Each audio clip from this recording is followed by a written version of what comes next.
안녕하세요. 최영태사 마스터 캔디데이트입니다. 현재 나라에서 지원하고 있는 사업은 정말 많지만 기업에서 이러한 정보를 잘 몰라 지원금을 받지 못하는 경우가 정말 많은데요. 지원금을 받기 위한 자격 조건을 갖추는 것이 최우선이지만 지원을 받을 수 있는 사업 자체를 모르고 계시다는 건 정말 안타까운 일입니다. 그래서 오늘 캔디데이트에서는 고용지원금과 국가인건비 지원 사업에 대해 자세히 알려드리고자 합니다.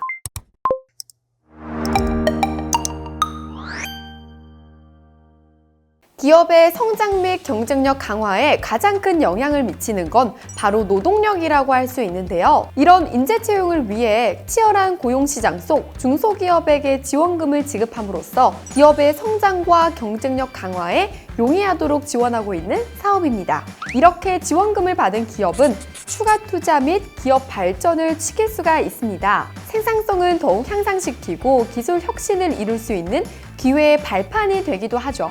중소기업은 제한된 자원을 가진 경우가 많은데 이렇게 지원금을 받음으로써 업무 효율성 및 경쟁력을 높일 수 있게 됩니다. 또한 정부의 경제지원 정책에 따라 지원되는데 정부로부터 지원금을 받고 있다는 것은 중소기업의 이미지와 신뢰도 향상에 큰 도움이 되기도 합니다. 또한 정부와 협력 관계를 구축하게 되면서 보다 안정적으로 경영 환경을 구축할 수 있습니다. 하지만 신청한다고 해서 모든 기업들이 다 지원받을 수 있는 것은 아닙니다.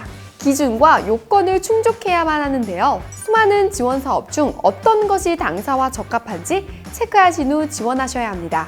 올해 2024년 고용지원금 국가인건비 지원 사업은 고용노동부가 주관함으로써 다양한 사회계층을 대상으로 진행하는 사업입니다. 청년과 고령자, 그리고 여성 및 장애인 등을 대상으로 한 고용 촉진과 중소기업의 인건비 부담을 완화하기 위한 목적으로 만들어졌죠. 그렇기 때문에 근로자와 사업주 모두 혜택을 누릴 수 있도록 탄탄하게 제도화되어 있습니다. 지원 사업의 종류가 굉장히 다양하고 많기 때문에 중소기업에서 자체적으로 진행하시기에는 다소 어려움이 따르기도 하는데요. 준비 서류와 절차도 까다롭기 때문에 지원금을 받고 싶으시다면 오늘 영상을 꼭 끝까지 시청해 주시기 바랍니다. 먼저 청년 일자리 도약 장려금부터 설명드리겠습니다. 이 장려금은 고용지원금 중에서 가장 지원금이 큰 사업이기도 한데요. 5인 이상 우선 지원 대상 기업 중 4개월 이상 실업 상태였던 청년 및 고졸자 청년을 정규직으로 채용해야 하고 그 고용기간이 6개월 이상인 경우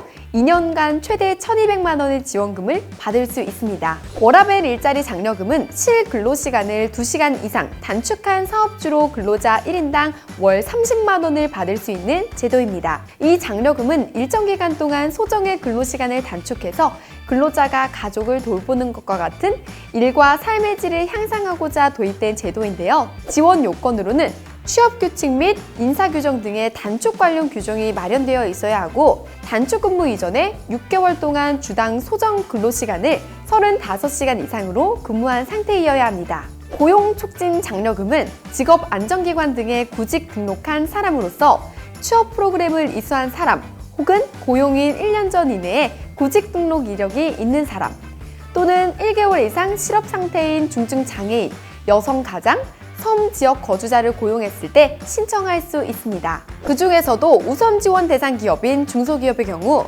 신규 고용 근로자 1인당 최대 720만 원, 대규모 기업의 경우 연 360만 원을 받을 수 있으며 중증 장애인과 여성 가장 등은 최대 2년간 지원을 받을 수 있습니다. 이외에도 다양한 고용지원금, 인건비 지원 사업 종류가 있는데요. 우선 청년들이 받을 수 있는 지원금으로는 간략하게 말씀드리고 가자면 일자리 체험 청년 지원금, 청년 도전 지원 사업, 청년 성장 프로젝트, K 디지털 트레이닝, 미래내일 일경험 등이 있으며 고령자를 대상으로 하는 지원금 및 지원 사업은 고령자 고용 지원금, 고령자 계속 고용 장려금 등이 제도화되어 있습니다.